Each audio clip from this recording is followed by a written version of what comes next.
So what is the best gin? So thank you. Who's it? Mandy Davis. Thank you very much for this question. What is the best gin to use for cocktails? Now, to go classic plain gin, what's she picked? Mango and lime, like that. To go classic plain gin, honestly, most bars, especially in the UK, and I think actually over in America now, in the States and maybe Canada, most bars up and down the country would go Beefeater.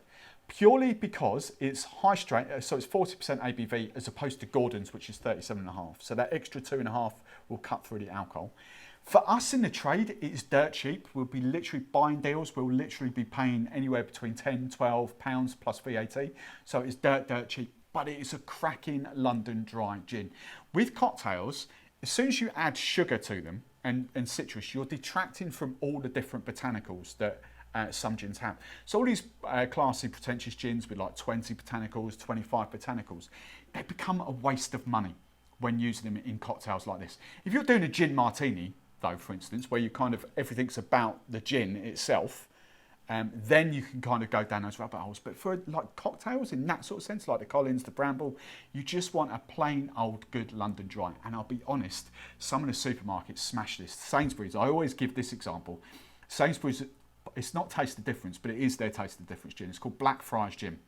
I think it's £14, maybe £16 a bottle. Okay. And it is amazing. It has won so many awards, San Francisco Spirit Awards as well, which is one of the big ones. It's won so many blind tasting awards, and it is really good. If you do want to go a bit more expensive than Beefeater, then I would stop at Tanqueray. Not Tank 10, but just normal Tanqueray. It would be roughly about 18 to 20 pounds a bottle, but honestly, for plain gin cocktails, Beefeater or something like that.